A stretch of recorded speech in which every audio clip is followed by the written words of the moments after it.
Hello, welcome to my channel. My name is Bryan, and today I want to talk about Charles Dickens and how a trauma he experienced in his childhood would set him on a path not only to become one of the most famous authors in history, but to redefine a holiday for centuries to come.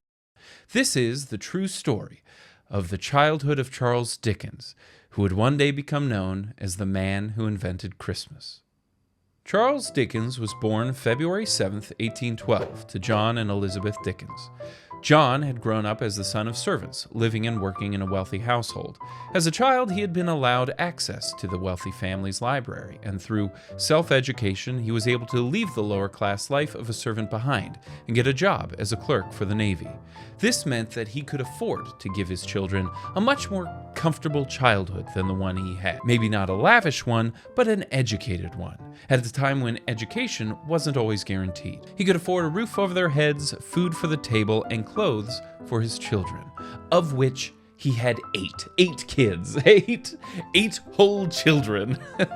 His eldest, a daughter named Fanny, would be by far the favorite child. No question, she was bright and capable and talented, particularly when it came to playing piano. His second child, a son, was perhaps not as beloved. He was a tad sickly, though undeniably bright.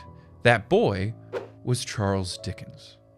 Now, when I say that Charles Dickens was a sickly child, it's because he had some sort of unspecified illness that caused fits, as he would say. I really tried to find out what this illness was. I saw theories that it was some form of epilepsy, but who knows? We just cannot know what exactly he had. There weren't enough doctors at the time who could have diagnosed him, assuming, of course, that his family even could have afforded the doctor. But regardless of what it was, it prevented him from engaging in all kinds of physical activities. He'd have to sit and watch his classmates play games and sports. This isolated him, but there was an advantage to this isolation.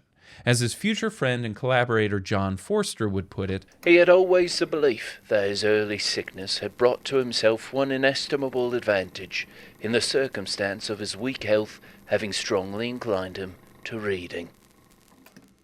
His books were his dearest possession. They physically belonged, of course, to his father, but the characters and stories within their pages were all his own. They kept him company, even in the loneliest times in his youth. They entertained him. They educated him, not just with facts and figures, but also with the highs and lows of the human experience. And Charles was, from a very young age, a keen study of the human experience. He grew fascinated with characters, not only fictional, but in his real life as well. He would observe the other children as they ran and played the games he was not able to. He studied everyone around him, and he was good at it.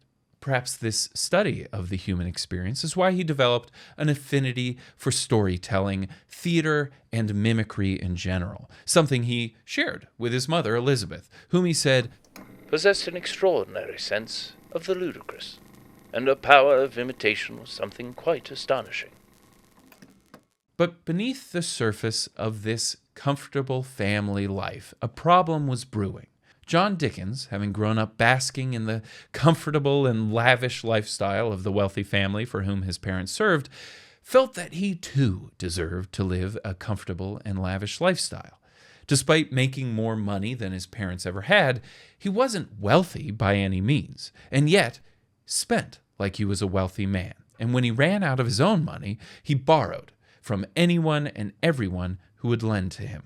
As his debts grew, the family lived leaner and leaner, and yet John made the absolutely bizarre decision to enroll Fanny, his talented eldest daughter, in the Royal Academy of Music. That's not to say there's anything wrong with the Royal Academy of Music. Beethoven's own pupil was teaching there, but it just wasn't in the budget. John, buddy, you can't afford it. I know your daughter is great at piano, but the Royal Academy? Come on, man. You got to put food on the table. Also, you have 7 other children to worry about. And speaking of those 7 other children, because of Fanny's expensive musical schooling and John's runaway spending, the Dickens couldn't afford to pay for the education of any of their other children. So Charles's mother decided to open her own school to not only educate her own kids, but to make some money teaching other children.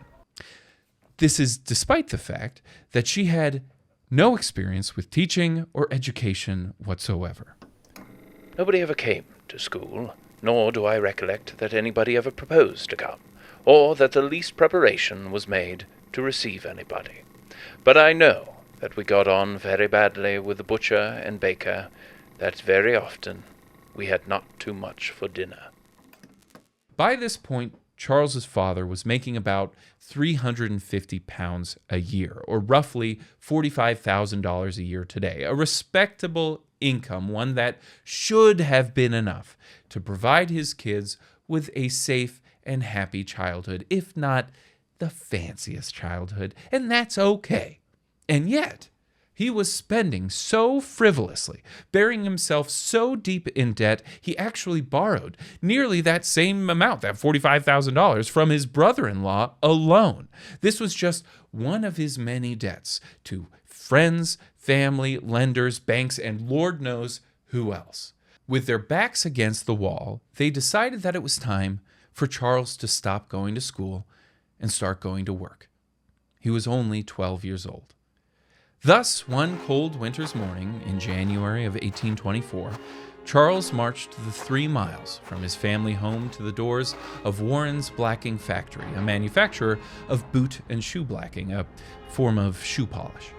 The factory was run by his uncle, and Charles's job from morning to night was to stick labels on the bottles of shoe polish and wrap them in paper. He would be paid 6 shillings a week, which is about $7 today. $7 a week in exchange for giving up his education and his childhood. All of his co-workers were also children. The factory was, by Dickens' own account, up to the standards one might imagine for a Victorian boot blacking factory full of child laborers. It was a crazy, tumble-down old house, abutting, of course, on the river, and literally overrun with rats. Its wainscoted rooms, and its rotten floors and staircase, and the old grey rats swarming down in the cellars, and the sound of their squeaking and scuffling coming up the stairs at all times, and the dirt and the decay of the place, rise up visibly before me as if I were there again. The trauma of this experience can't be overstated. It affected Dickens for the rest of his life. Even in that description, he describes it in a way that indicates a sense of post-traumatic stress. The vision rises up visibly before me as if I were there again. But less than a month into his work at the blacking factory, things only got worse. His father's debts had grown too high. One or multiple of his lenders turned him into the authorities, and in February 1824, John was arrested and thrown into the debtor's prison of Marshalsea. In case you are unfamiliar with the concept of a debtor's prison, it was a practice started in medieval Europe. The idea was simple. If you couldn't afford to pay off your debts, you would be forced to work them off in a prison that operated as a factory that profited off of your forced labor. You would be locked in a workhouse and paid next to nothing, most of which went to the prison itself, with only the smallest fraction going towards your debt. Many people who entered debtor's prison never made it out. And the worst part? Your family would be locked in with you. So Charles, at 12 years old, had to watch as his father, his mother, and all of his younger siblings were carted off and locked away in debtor's prison. Charles, having a means of income, was spared the prison, but his was a form of punishment all its own. Working around the clock at the blacking factory and sleeping in a halfway home for boys at night. As a means of lowering the amount of his father's debt, Charles was forced to pawn all of the family possessions, including his precious books. 6 days a week he worked long hours in squalid conditions, often hungry and tired, and still experiencing his periodic fits. He would collapse onto the ground and be cared for by the other children until he was capable of getting back up and going straight back to work.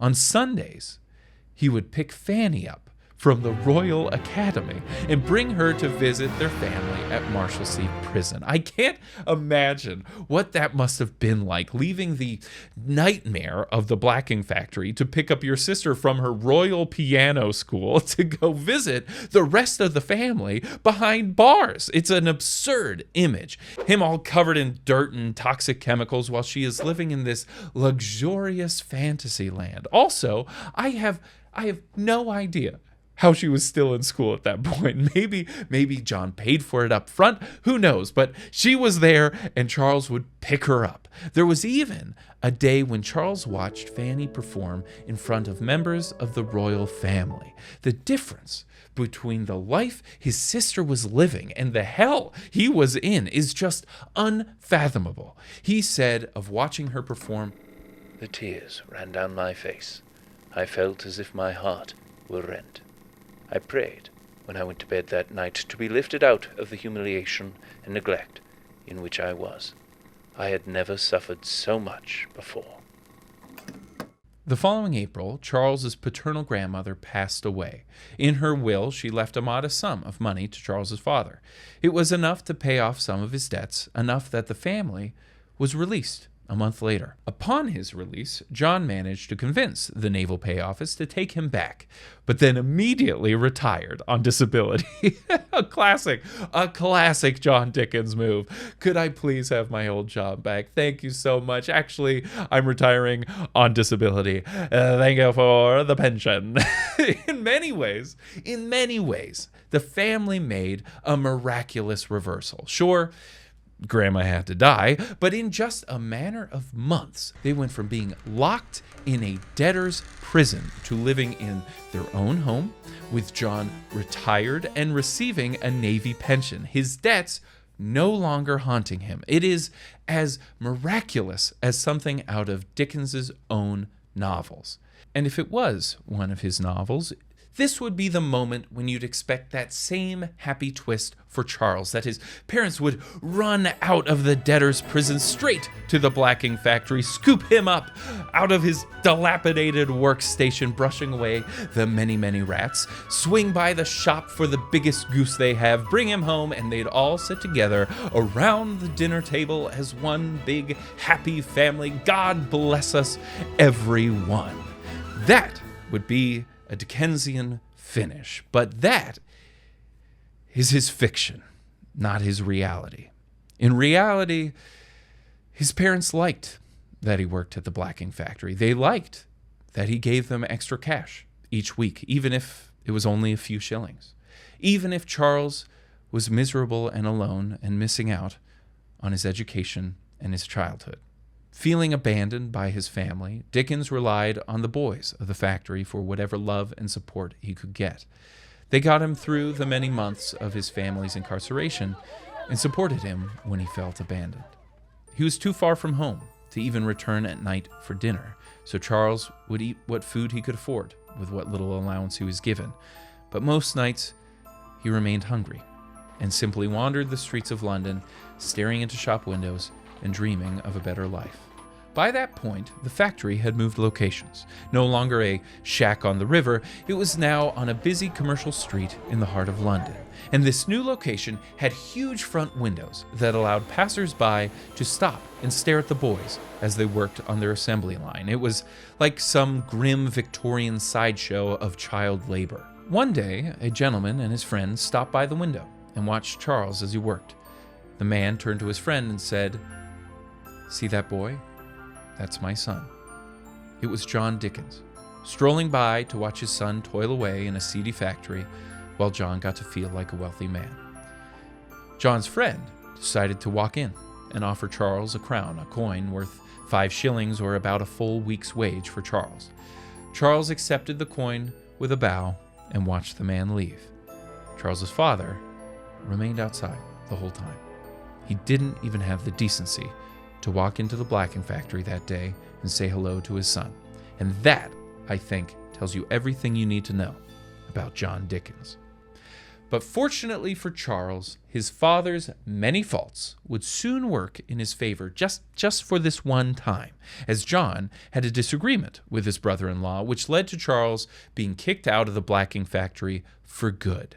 When he went home that night, he expected his mother to be overjoyed with the return of her son. But his mother didn't welcome him home with open arms. Instead, she was upset that he had lost his job, insisting that he return to the factory the next day. She was determined to mend the quarrel between her husband and her brother and was intent on sending Charles back to work. This rejection from his mother was, as much as anything else that happened in that terrible period of his life, absolutely devastating to young Charles Dickens. He would later say, "I do not write resentfully or angrily, for I know how all of these things have worked together to make me what I am. But I never afterwards forgot, I never shall forget, I never can forget, that my mother was warm for my being sent back." After that, Charles was able to attend an actual school for the first time in years. He spent the next 2 years there, but left at 15 when once again, John, his father, was deep in debt.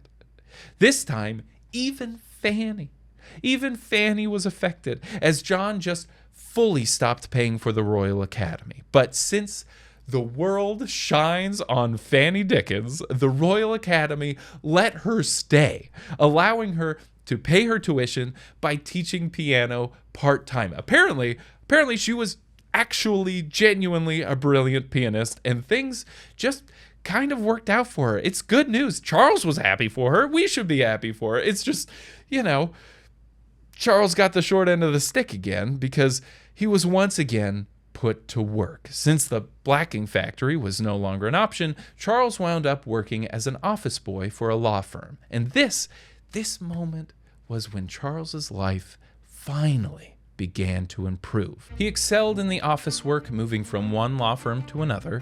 He taught himself shorthand and eventually followed his father in working for a newspaper where he reported on politics. As a journalist, he covered the House of Commons in Parliament and watched as they passed law after law that punished the poor and abandoned the most vulnerable in society, to the kind of life Charles glimpsed in his time at the blacking factory. In his writing, he rallied against the poor laws, as they were known, calling on members of Parliament to do better. But more than that, he called on society at large to do better. Charles knew what it was like to feel abandoned. He felt the sting of neglect, had spent so many days and nights cold and hungry on the streets of London.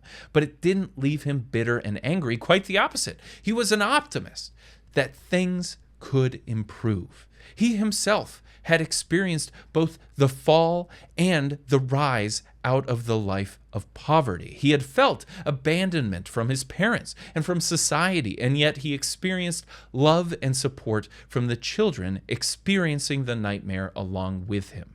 He believed that charity and kindness were just as powerful as wealth in enacting social change. If we all carried within our hearts love and compassion for our fellow man, society could change for the better. He made this argument in all of his written work, including when he made the leap from journalism to writing fiction. Every one of his works sought to portray the harsh realities of the poor and the destitute, to reveal the humanity of those most vulnerable in society, and to encourage empathy, compassion, and above all, charity. And out of all of his writings about social injustice, class struggle, institutional abuse, and the struggle of good and evil, none had the level of impact on society as A Christmas Carol. In less than 100 pages, Dickens captures the essence of the human spirit, the pain that isolation and abandonment can have on oneself and one's loved ones, and the redeeming power of charity and selflessness. The fact that it takes place at Christmas was kind of happenstance. It's just when Charles had to write the story. You see, in November 1843, Charles Dickens needed money. Despite his first stories being bestsellers that made him a wealthy man, his last two books had been commercial failures. He had, at this point, become accustomed to a middle-class lifestyle, and when you couple that with his habit of donating whatever money he had to the charitable services for the poor, Charles had run out of cash. When pressured by his publishers to write something new, he agreed to have a book written, printed, and distributed in time for Christmas. That gave him just 6 weeks to write the book, get it illustrated, design the layout, and get it to the publisher. Just 6 weeks to write A Christmas Carol.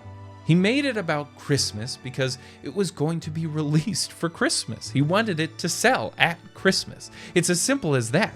It is true, of course, that Christmas was already known as a day of giving, that he, as a Christian, believed in the lessons of caring for the poor, loving thy neighbor, and the spiritual healing of charitable works, all things that would be preached every year at Christmas. But Charles saw in Christmas the opportunity to wrap his message into the holiday, to amplify the message given at the pulpit every December 25th into something that audiences everywhere would embrace, not just one day, but for every day of the year.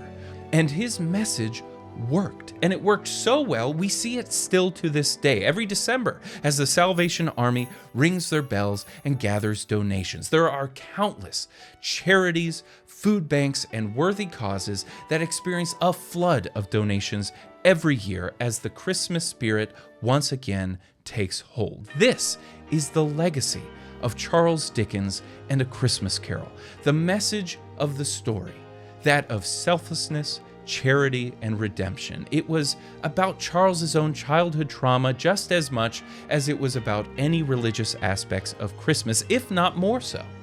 But by tying it to the holiday and by writing such a touching, relatable, and entertaining story, his message became more powerful than he possibly could have imagined. To this day, we celebrate an entire season of giving, thanks to Charles Dickens and his tireless work to improve the lives of those in society who need it most. And I think of the boy abandoned to work in that awful blacking factory, and how proud he would be of the impact he would one day have on the world. I hope you enjoyed this story. I really went down a rabbit hole about Dickens and read a lot about the entire history of Christmas. I really enjoy diving into stories and facts that interest me, and I hope you enjoy hearing about them. If you did, please give this video a like and make sure you subscribe to this channel to see all of my videos to come. And if you are still here, thank you so much for watching. That will do it for this one. Until next time, peace.